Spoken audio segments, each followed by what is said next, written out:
Bueno, antes que nada, te doy la bienvenida a todos a lo que es Espacio del Club de Paper.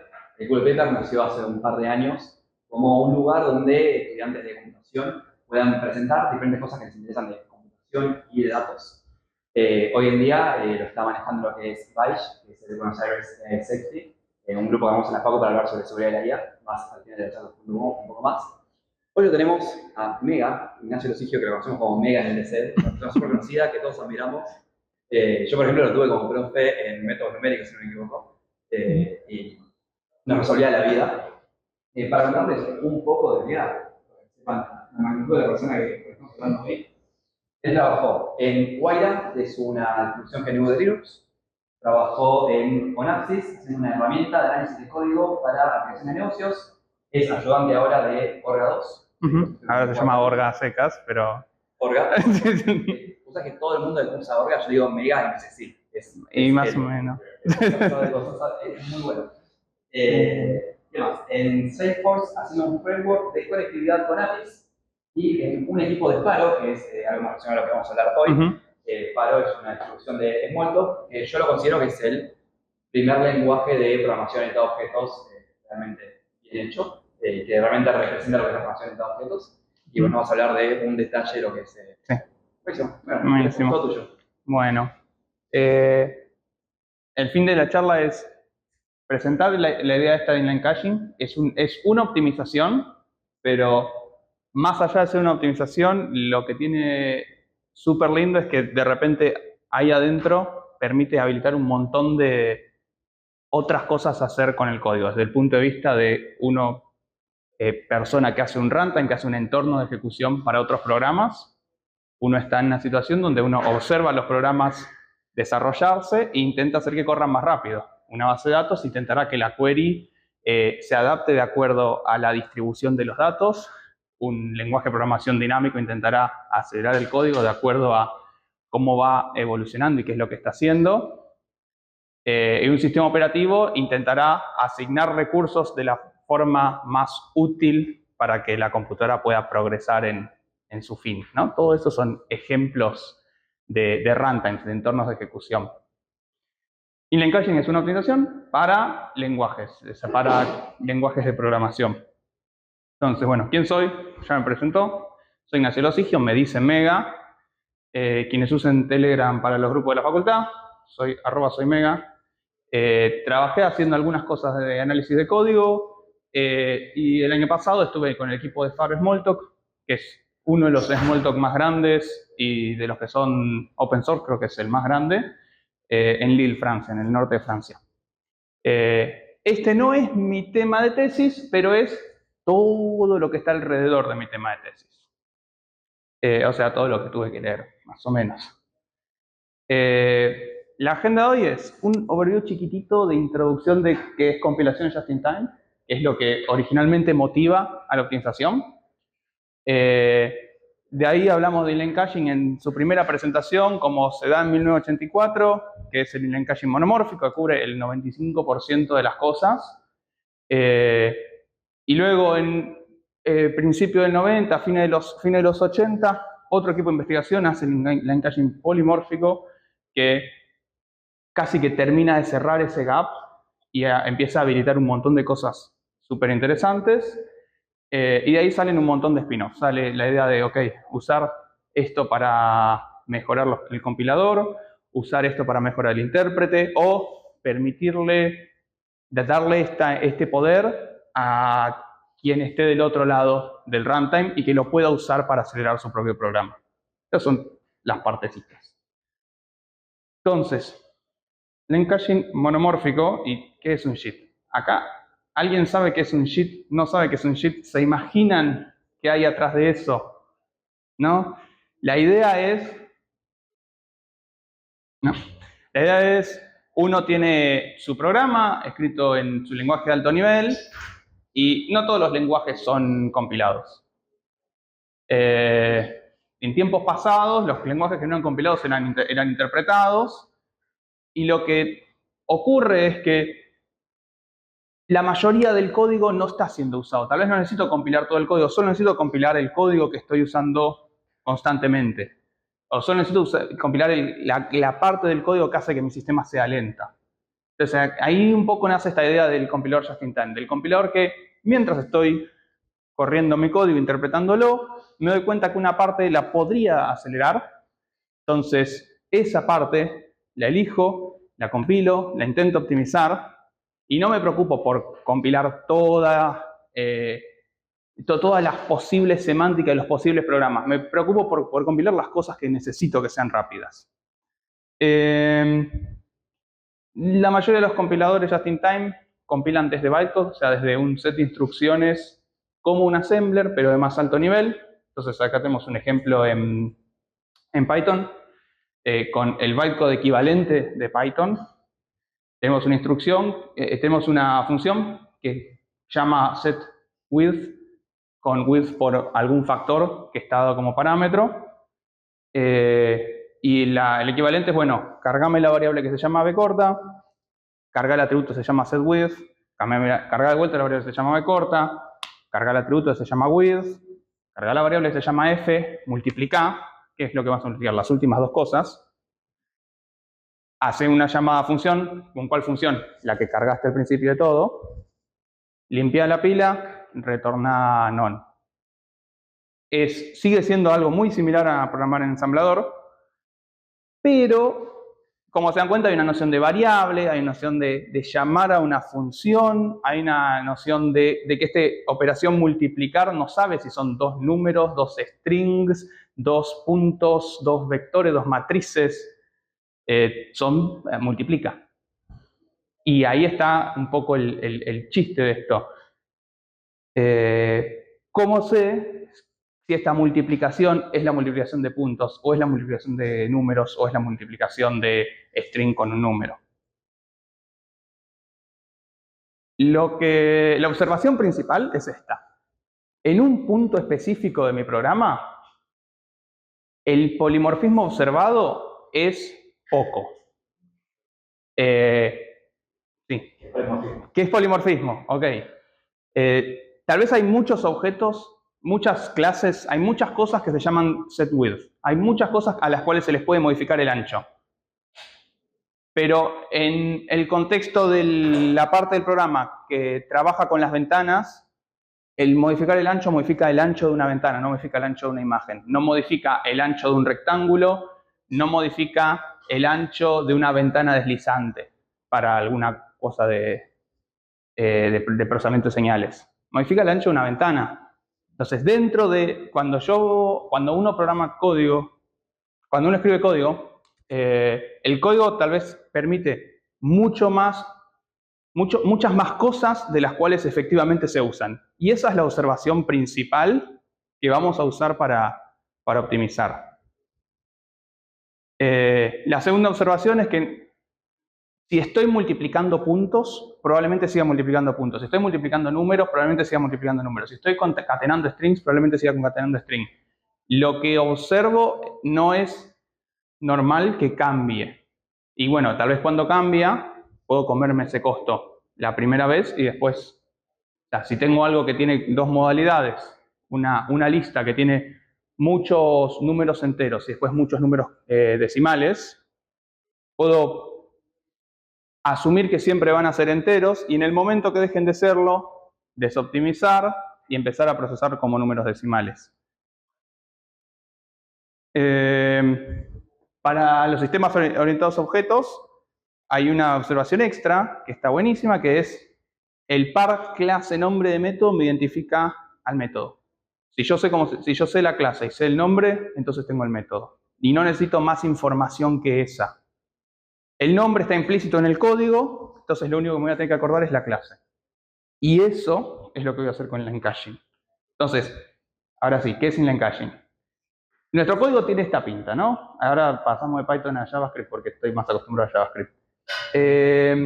Tenemos un parámetro llamado setWidth. Internamente, en realidad, lo que hay es, ok, no, tomo la clase de ese parámetro, me fijo con esa clase dónde está el método que se llama setWidth, e invoco el método con ese valor como receptor, como el dis del método, y con la lista de parámetros. Y la idea de inline caching es, hablando mal y pronto, es esta. Yo me puedo guardar el método, me puedo guardar la clase anterior, ¿no? Puedo tomar esto. Y si la clase es la misma que la anterior, entonces lo puedo invocar directamente. Si no, tengo que volver a buscarlo, tengo que volver a asignarlo. Tiene sentido si el lookup es caro, tiene sentido si esto acá es caro. Y ocurre que en la mayoría de los sistemas, incluso los sistemas actuales, es bastante más caro que no hacerlo. Es bastante más caro que poder acordarse. Tiene sentido si saber la clase es barato. De vuelta, en la mayoría de los sistemas, saber la clase es barato. Es un numerito en los primeros bytes de la representación del objeto. Entonces, esto es medio que toda la idea. Si yo asumo que cuando veo números, voy a seguir viendo números. Cuando veo floats, voy a seguir viendo floats. Y mis programas están escritos para que eso sea cierto. Haciendo esto gano 10% de rendimiento más o menos. Y acá hay un pero, porque uno dice, bueno, ese if que me agregaste, me lo estás agregando en todos los lugares donde yo invoco una función. Siempre que invoco una función me estás agregando una condición. Bueno, acá es donde este slide miente para ser un poquito más fácil de digerir, y es, en realidad, al principio de los métodos voy a poner mi if, voy a poner mi chequeo, porque tengo muchas más invocaciones de métodos que métodos. Entonces, al principio de los métodos, ese if lo guardo por ahí adentro, pero eso es un detalle implementativo. Lo podemos pensar como que es así, y lo otro simplemente baja el consumo de memoria. Entonces, mejora cuando miden esto es de 1984, de An Efficient Implementation of Smalltalk 80. El costo implementativo que comentan es bastante bajo, dado que ya tenían, o sea, ellos, es una de las primeras presentaciones de un compilador just-in-time que genera desde el programa en Smalltalk código nativo en tiempo real. Y a eso le agregan esta optimización y cuando miden les da casi un 10% de mejoría. Miden también cuánto pasa esto de que la invocación del método siempre llama al mismo método, y es un 95% de los casos. O sea, hay un 5% que nos estamos perdiendo, y ese 5% a veces lo necesitamos para tener buen rendimiento en el sistema. Entonces, así como esto fue monomórfico, porque hay una sola forma, un solo método que nos estamos acordando, tiempo más tarde, entrando en los 90, se presenta el encaching polimórfico. La idea es un poco más de lo mismo, aunque en lugar de tener una condición, vamos a tener varias. Vamos a tener 5 o 6. Creo que en la implementación original presentan hasta 7 o algo por el estilo. Hace una observación súper interesante que es... ¿Sí? No, porque está en Companion Mode. Lo puedo activar. Okay. No, lo activo yo, Ok. Está bien.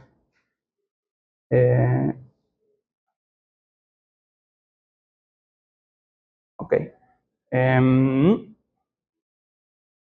Entonces, hace una observación interesante que es lo mismo que vimos con que la mayoría de los métodos solo se llaman naves. En realidad es como en general.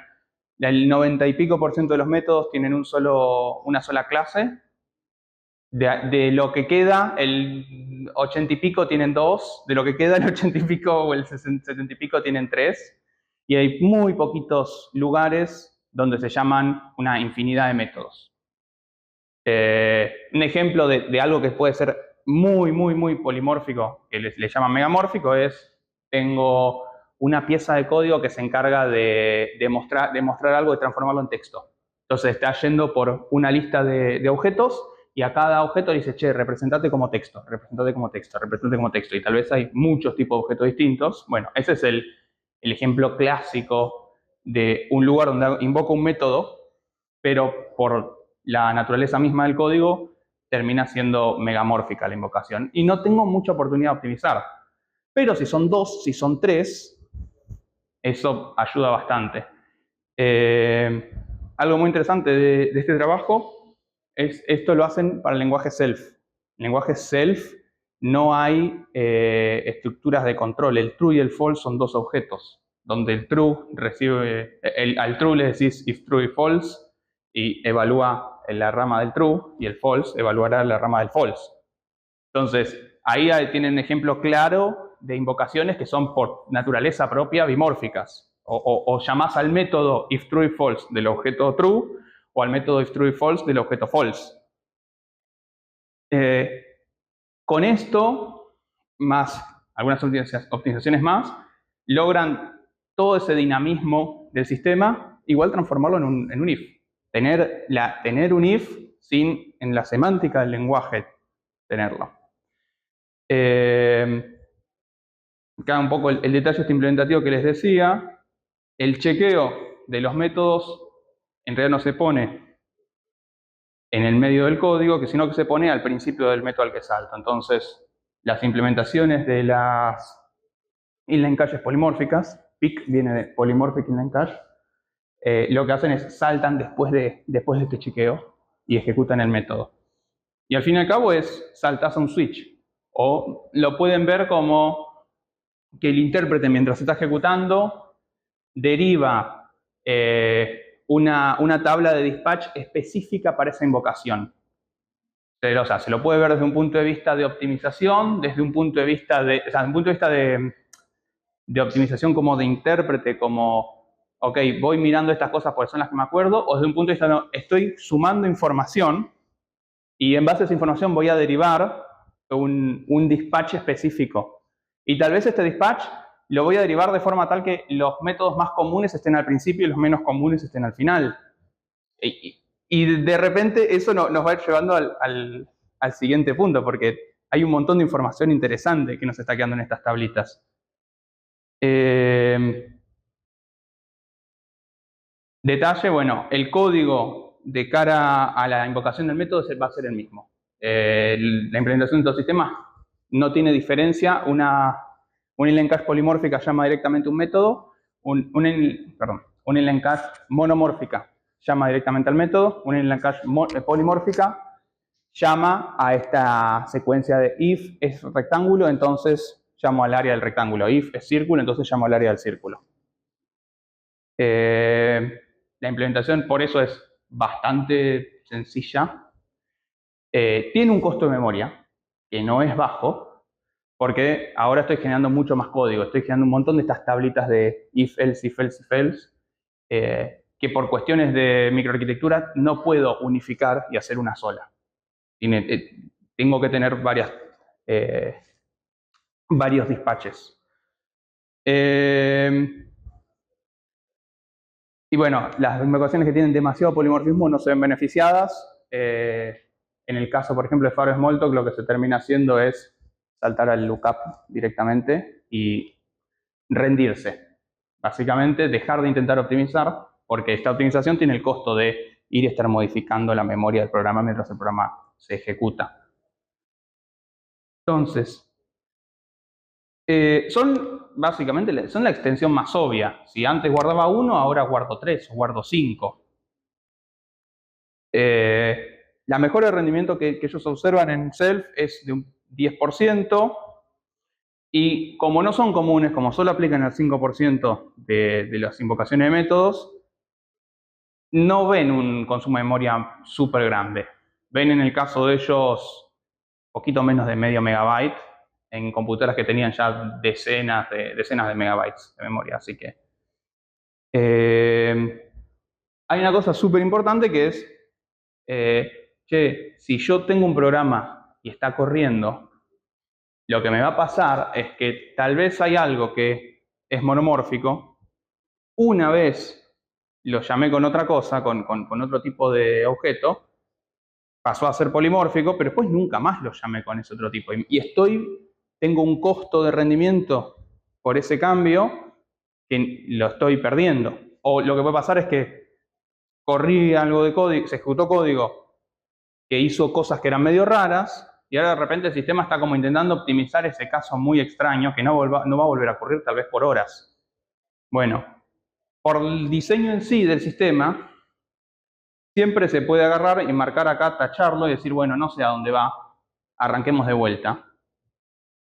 Y por más de que parezca que eso retrasa mucho, es algo que se hace. En la VM creo que de V8, creo que la de JavaScript de Google, cuando corre el garbage collector limpia todo y empieza a recolectar información de vuelta, cada tanto.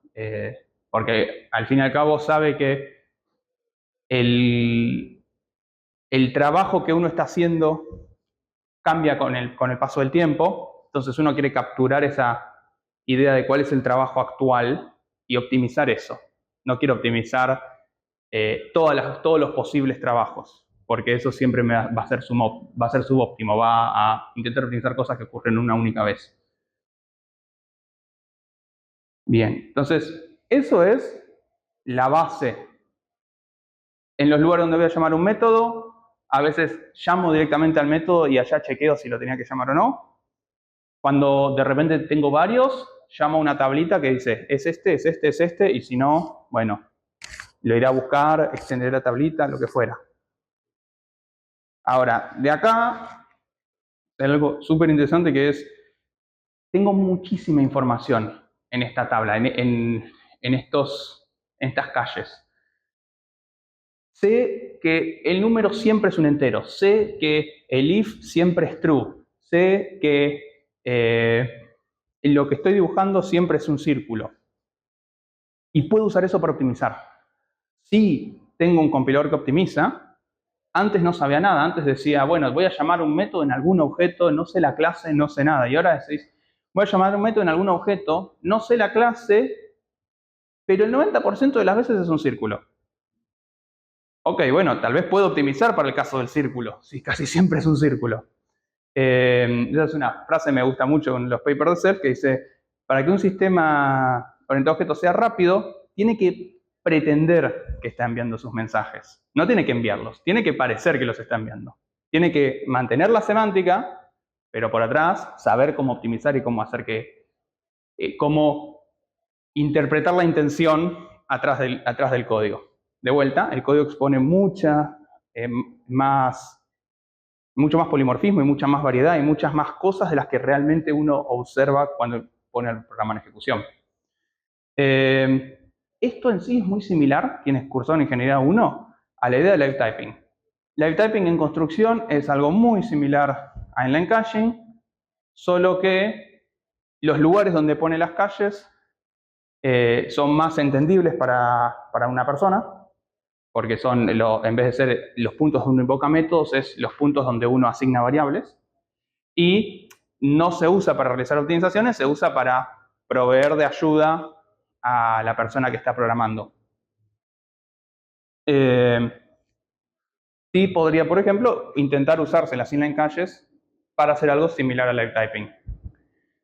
Entonces, ejemplo. Tenemos este código que tiene un P, que es alguna cosa, que tiene un getX, un getY, calcula la longitud al cuadrado, suponemos que es un punto eso, y calcula la raíz cuadrada de esa longitud.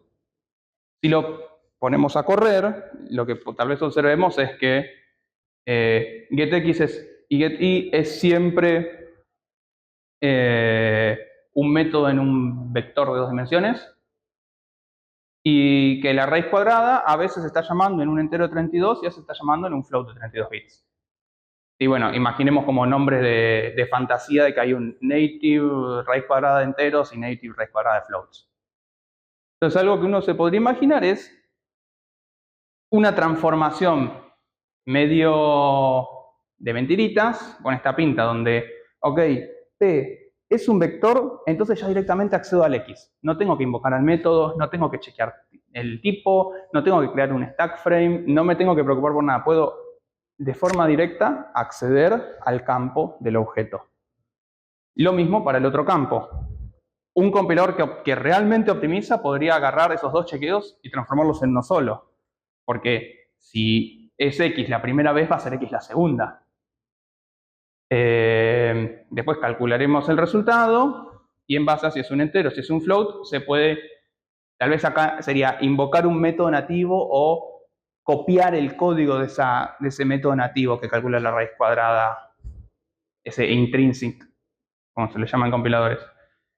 Y bueno, siempre tenemos el caso en el cual no es, y en ese caso tendremos que ir a buscar cuál es el método que se llama sqrt, tendremos que ir a buscar cuál es el método que se llama getx, cuál es el método que se llama gety. Entonces, esto, o sea, el código que generamos funciona siempre, pero va a funcionar más lento cuando las observaciones dejen de ser ciertas. Si las observaciones dejan de ser ciertas, se puede revertir, volver a correr el intérprete, se puede recompilar en el momento, se puede hacer una variedad enorme de cosas. Lo importante es que eventualmente podemos observar de vuelta qué cosas son ciertas ahora, cuál es ahora dejó de ser un vec2, ahora es un vec3, o es un vec4, o es un vector pero con coordenadas polares. Ok, podemos observar de que ahora lo común es que sean polares y generar el código optimizado para polares. La técnica en sí de mirar las inline caches no tiene una ventaja de performance. La ventaja está en poder sacarle más jugo a un compilador que optimiza. Si tengo un compilador que sabe optimizar, de repente puede tomar un perfil de ejecución reciente que sabe que es representativo de los últimos segundos de la ejecución del programa y utilizar eso para intentar construir un programa más rápido. Que es algo que no puede hacer un compilador común y corriente. Un compilador ahead of time no puede saber lo que pasó en los últimos 4 o 5 segundos. Puede tal vez, si uno se mete mucho en el tema, existe la Profile Guided Optimization, una optimización guiada por, no sé cómo traducir profile, por capturas de ejecución, donde le decís al compilador, mira, yo lo corrí con los benchmarks o lo corrí en entorno real y observé esto. Úsalo como guía para optimizar. Ahora, es lo que observaste tal vez el martes y el jueves puede ser distinta la cosa. Y tal vez es lo que observaste durante varios minutos o varias horas, pero tal vez hay algo que puede ser muy bueno que tiene que ver con los últimos 30 segundos de ejecución. Entonces, ese es el chiste y lo que uno intenta atacar con un shit compiler. Sobre todo, bueno, si tiene loops, o sea, si tiene código que es sensible a performance. Algo súper importante de esto, que se llama hacer inlining, de tomar un método y copiar el código del método adentro de lo que uno está optimizando, es que tal vez eso no es más rápido, pero habilita otras optimizaciones. Yo antes estaba llamando una función que devolvía un número y ahora llamo una función que vuelve un número que sé que es par y es menor a 100. Y en base a eso tal vez puedo eliminar chequeos y puedo desarmar un loop y puedo hacer otras cosas. Entonces, súper importante la recompilación adaptativa con type feedback de por sí no es que hace cosas, sino que le permite a un buen compilador que optimiza hacer cosas. Es un enabler, básicamente. Entonces, Self lo introduce, ve una mejora de rendimiento de 1.7x, enorme, obviamente porque tenían un buen compilador y porque el lenguaje en sí es un lenguaje muy dinámico y muy lento si no se tienen en cuenta estas cosas. Es un lenguaje donde acceder a un campo es llamar un método, escribir un campo es llamar un método, hacer un if es llamar un método, todo era llamar un método. De repente uno puede capturar, mirar lo que está pasando en los últimos segundos y desaparece todo ese dinamismo y le queda el programa que el programador quiso escribir, no el que escribió. La técnica sigue recontra viva en todas las VM de JavaScript, en probablemente parte de alguna de las VMs de Python y es súper común. costo de implementación requiere implementar un JIT compiler que sepa optimizar. Eso hace que, por ejemplo, en Faro no ocurra, porque es un tipo mucho más chico y tiene un montón de limitaciones propias del tamaño.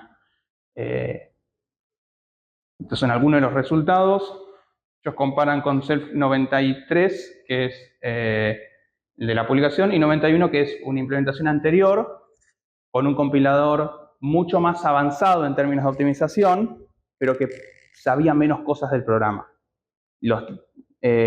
Cuando ellos publican, el enfoque que hacen es, tenemos un compilador que es menos de la mitad de tamaño y le gana en performance, con mucho menos trabajo que hacer un compilador en el estilo clásico de compiladores que optimizan como GCC o Clang, etc. Ustedes ven que esta es la versión que está generando código, pero no está pudiendo usar lo que observa para optimizar. Es 2 veces más rápido cuando de repente puedo hacer observaciones. Este es un compilador mucho más lento que tiene que observar todo el programa y correr unos algoritmos de inferencia de tipos muy complejos para intentar encontrar esas oportunidades de optimización, y aún así pierde, porque las que encuentra son las cosas que son ciertas siempre, y con inline caching uno puede ver las cosas que son ciertas ahora mismo. Y después, bueno, en el momento que se equivoca, pedir perdón y hacer las cosas bien. Pero todo esto depende de tener un compilador. Y la pregunta es, ¿puedo hacer algo si no tengo un compilador? Entonces, hacer un compilador requiere gente que sepa de compiladores, que no son muchos. Requiere gente que sepa de generar assembler, no solo de los algoritmos de optimización, sino también de las computadoras en sí, que es otro grupo no necesariamente, no tiene tanto overlap con la gente que hace compiladores, la gente que le gusta el ensamblador. Y si uno tiene intérprete, tiene que mantenerse actualizado con el intérprete. Yo tengo mi intérprete y tengo que, si yo cambio mi intérprete, tengo que cambiar mi JIT compiler. Si cambio mi compiler, tengo que cambiar mi intérprete. Podemos hacer algo parecido a estas optimizaciones solo en el intérprete. Entonces, volviendo al principio de todo, los lenguajes de alto nivel, muchas de nuestras operaciones son redinámicas. A más B puede sumar números o concatenar strings. A.B puede acceder, o puede acceder a una propiedad directamente, o puede ejecutar un getter. A corchetes B puede acceder a un array, a un diccionario, o a otra cosa. Y bueno, la invocación de métodos, que es el caso que ya vimos.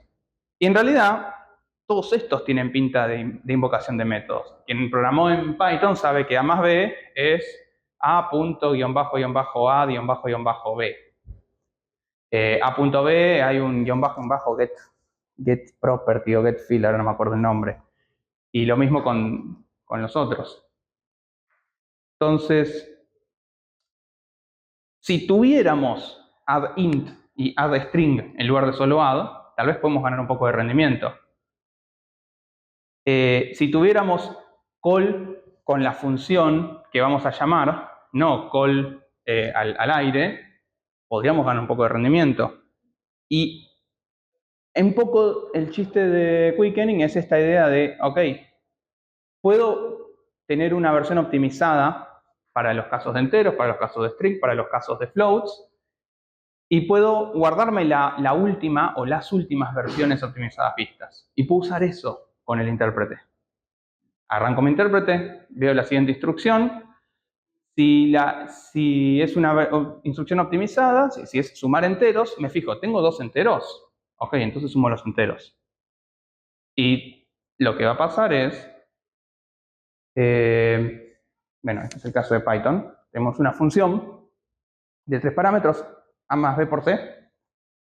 Y tengo varias formas de llamar, ¿no? Puedo llamar con 3 números, puedo llamarla con 2 strings y un número, y puedo llamarla con 3 floats.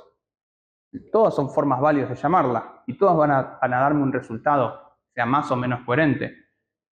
Ahora, fíjense que el entorno de Python lo que va a hacer es sobreescribir el bytecode de la función para cuando estoy usando números, siempre probar primero si es un número, siempre probar primero si es un entero. si estoy usando números decimales, siempre probar primero si es un decimal. No es que la función explota si no es un decimal. La función, mira que es un decimal, no es, ok, voy a desoptimizar, voy a correrlo en la forma lenta y observaré de vuelta a dónde converge ahora que veo que cambió el workload. Este es el corazón de esta idea de quickening. Es las propias instrucciones del intérprete tienen versiones más óptimas y mientras sea estable, mientras la función siempre vea enteros, puede usar la instrucción que intenta siempre sumar enteros. Bueno, es mucho más fácil implementar con JIT-Compiler, pero por lejos. Es un poco, si alguien hizo algo de performance, un mecanismo más o menos genérico para describir como estos caminos que tiene sentido optimizar. ¿Tiene sentido optimizar la suma de enteros? Sí, porque es recontra común. O la concatenación de cadenas, sí, porque es recontra común. Entonces, si yo puedo poner una ayuda al intérprete diciendo, esto es una suma, pero fíjate que normalmente son strings. Y fíjate que ese debería ser tu camino rápido. O esto es una multiplicación, fíjate que normalmente son enteros, o fíjate que normalmente son puntos de 2 dimensiones, o lo que fuera. Puedo usar eso para que el intérprete sea considerablemente más rápido. Sin tener el costo de estar generando código y tener cachés y tener que invalidar. Porque el código que tengo siempre representa el programa. No hay ningún momento donde sea inválido. La implementación que describen ellos genera muchas de estas variantes de forma automática. Toman la descripción de la VM y en base a esa descripción se construye las diferentes versiones optimizadas para floats, para enteros, para objetos arbitrarios, etcétera, etcétera, etcétera. Este es el camino que toma Python desde Python, creo que 3.11. Y algo muy interesante es que ahora están reusando esta misma idea para hacer el JIT-Compiler. Y no solo eso, el JIT-Compiler no sabe optimizar, pero sabe que la instrucción esta normalmente son enteros. Entonces puede tomar esta ayudita que le dio el intérprete para generar código que sea un poquito mejor. No va a ser el mejor código, porque no hace análisis, no hace nada de un compilador avanzado, sino solamente sabe que normalmente son cadenas, normalmente son floats, normalmente son etcétera. Y eso es también el trabajo que se está haciendo en Python ahora mismo. Los PEP estos son, creo que, no sé si el 24 o el 25. Las mejoras de rendimiento que observan en el paper original son entre el 10 y el 70%. Hay un paper más tarde que observa mejoras mucho más grandes de hasta un 3x, 4x. ¿Por qué? Porque extiende esta idea, extiende qué observaciones puedo hacer, cuánto puedo explotar esta idea de agrandar, cuánto puedo explotar esta idea de anotar en el bytecode de mi programa mis observaciones y usar eso para que el intérprete sea más rápido. El costo implementativo es bastante bajo, es una de las razones por las que entró en Python. No sé si alguno vio el código de implementación de referencia a Python, pero es código bastante sencillo, bastante amigable. No hay equipos haciendo cosas hiper avanzadas como ocurre con otros lenguajes mainstream. Entonces, que haya entrado significa que realmente el costo implementativo y el costo de mantenimiento es bajo. Y es una cosa súper linda de Python eso. Eventualmente, como dije, si se obtiene un JIT-Compiler, se pueden reusar esas anotaciones para compilar. Y bueno, hay un PEP ahí dando vueltas que no me acuerdo, creo que es de principio de este año, es de trabajo actual. Bien, bueno, si a alguien le interesa, después los slides van a estar. Ahí está la descripción de los bytecodes, que son en un lenguaje como medio custom que parece C, pero no. Y después con scripts en Python toman eso y en base a la descripción generan el intérprete, generan la optimización entre el intérprete lento y los intérpretes más rápidos. Y ahora creo que también van a generar el JIT compiler. Todo del mismo, todo saliendo de la misma referencia de cómo debería funcionar el intérprete. Está el paper ese, que no fue publicado por razones varias, pero está en ArcSiv y es bastante interesante, donde extiende la optimización. Bien. Entonces, hasta acá son cosas que podemos hacer desde el lado de yo tengo un runtime, yo como CPython o yo como Hotspot, que soy parte de la JVM, o como V8, que soy parte de Node.js, quiero hacer que mis programas corran más rápido. Y ahora la cosa es, ¿qué pasa si les doy a los programas la oportunidad de armar un inline cache, la oportunidad de decidir, decir, acá siempre se llama tal método, no, ahora ya no se llama más eso, se llama este otro. Entonces, un poquito por arriba, pero es una instrucción súper interesante de Java, que se llama Invoke Dynamic. Entonces, caso y el problema de la JVM era, queremos implementar lambdas, queremos que se pueda construir el objetito de la lambda, y por cuestiones internas de cómo funciona la JVM, no podemos describir la forma en la que se invoca. Ocurre que al mismo tiempo, lenguajes dinámicos como Ruby, que tiene una implementación que se llama JRuby, también tenían un montón de problemas de rendimientos, justamente por esto de quiero poder invocar métodos, no quiero que la VM me impida decidir qué método invocar, quiero poder decidir yo, en runtime, qué método tengo que invocar.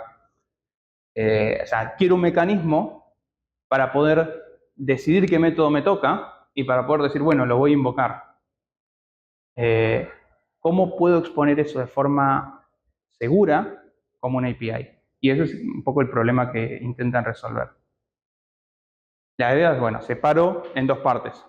Por un lado tengo un lookup que me va a construir una referencia a un método. Una referencia a los pasos a realizar para invocar un método. Tal vez hay una conversión de datos, tal vez se tiene que, si tengo un lenguaje como Python que tiene asterisco args, tengo que tomar los args y construir un array, cosas por el estilo. Bueno, entonces hay un mecanismo que me da esa representación. Y por otro lado tengo un call site, tengo una representación en la VM de estas ubicaciones donde invoco métodos. Cuando un call site se modifica, cuando invoco un método, invoco el handle asociado a ese call site.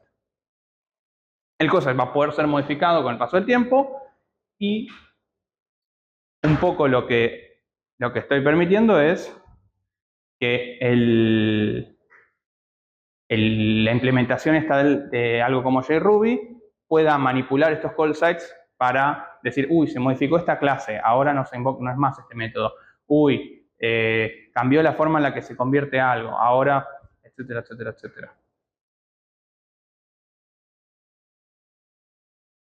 Entonces, como dije, las instancias estas pueden tener un poquito de lógica, entonces se pueden utilizar para construir una inline cache polimórfica. Y hay algo que pasa que es, esto no está diseñado para esta extensión, no se diseña para el programador de Java común y corriente, se diseña para alguien que está haciendo JRuby o Clojure o Spring o tipo cosas de esa pinta. Entonces, hay una especie de acuerdo con la VM, que es, yo voy a ser muy agresivo, yo Java, en inlinear y generar código para que sea rápido, porque voy a asumir que cuando tenés esta instrucción es porque estás queriendo hacer algún tipo de linkeo dinámico de métodos, es porque tenés algún comportamiento que querés que sea rápido y que vos sabés. JRuby sabe más que la JVM cómo invocar un método de manera rápida. El mecanismo entonces permite hacer las invalidaciones de cuando cambia una clase, cuando cambia un método, cuando cambia una función. Y es, bueno, ¿por qué me serviría esto? Lo que pasa es, me permite, bueno, exponer la inline cache me permite exponer la inline cache no al usuario final de la VM, sino a quienes implementan lenguajes para la máquina virtual. La diferencia de rendimiento es bastante grande. En JRuby hay gente que tiene un 20%, hay gente que tiene un 40% o más. Y normalmente se explora para cositas de lenguaje, para la implementación de lambdas en Java, para cosas de cómo se concatenan strings también en Java, de poder generar mejores versiones de la concatenación de strings, para algunas cosas de instrumentación de bytecode, por ejemplo, poder contar cuántas veces entró un método, poder obtener un montón de cosas de instrumentación sin tener que reescribir todo el método, solamente insertando estos invokes. Y bueno, como dije, el código de la plataforma, el código de la VM, puede ser súper agresivo, porque también JRuby o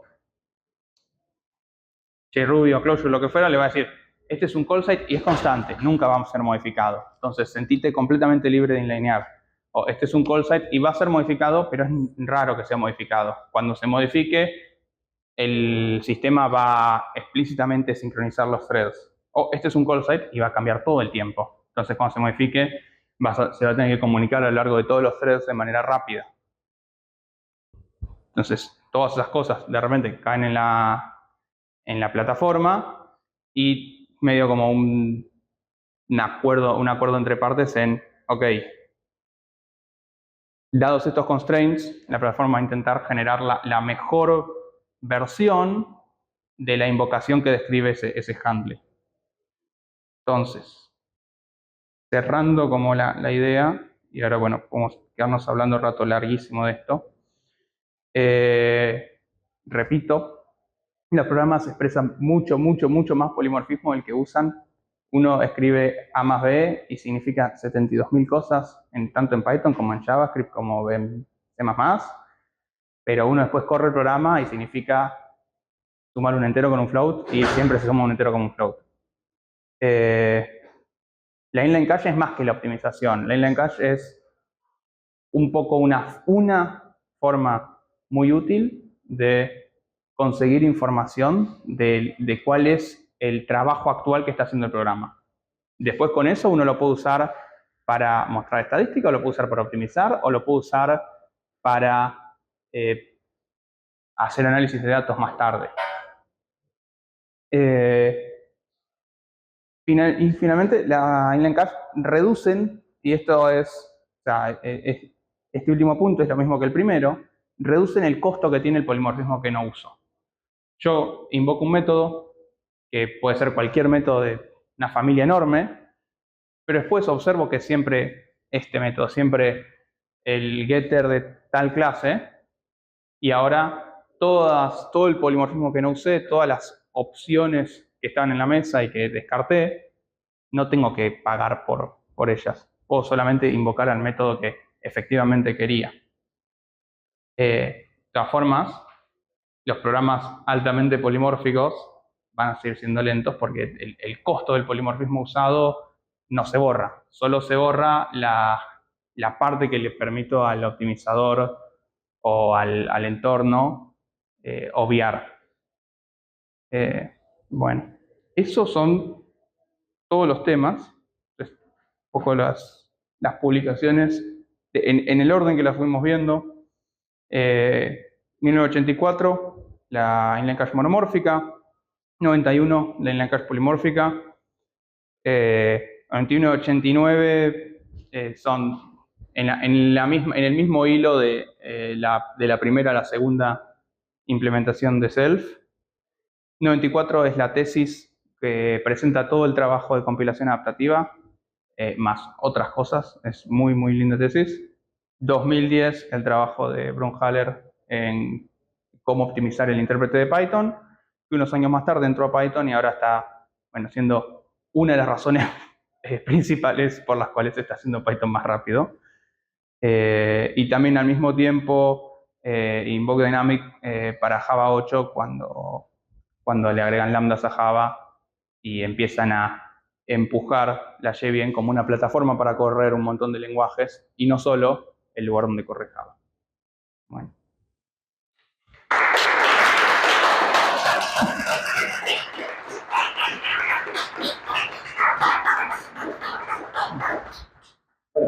Gracias. Está buenísimo, me encanta. Ahora vamos a abrir una parte que es para hacer preguntas y para poner, digamos, hablando hasta las 5 que fue todos vamos a hacer. Pero nada, gracias a todos por venir. Ahora mismo te voy a pasar una imagen para un formulario para que toda la charla ir mejorando el flujo de paper. Y voy a repetir este espacio, está implementado por Baix, que es el Buenos Aires Safety Hub, ¿lo conocen? ¿Sí? Okay. Bueno, lo que hacemos es estudiar cosas de seguridad de inteligencia artificial, porque creemos que es un problema en el cual podemos tener un impacto con estudiantes de computación, más que nada que es cosas de inteligencia artificial, cosas de la CLM que están cubriendo a todo el mundo. Así que invitarlos también a formar parte de ese espacio. Hoy en día tenemos un curso de, bueno, tenemos el Club de Paper, luego tenemos el curso de Fundamentas, donde hablamos sobre conceptos importantes sobre la IA. Luego un curso donde realmente, bueno, nos podemos implementar experimentos sobre seguridad de la IA, por ejemplo, no sé, armar un mini ChatGPT para nosotros. Y estamos tratando de incentivar de que gente se ponga a investigar cosas de seguridad de la IA. Si les interesa sumarse a eso, también está invitado. Pero voy a cortar la grabación y te dejo para hacerte 1001 preguntas. Bueno. Me voy a sumar a esa. De vuelta, gracias. Nada.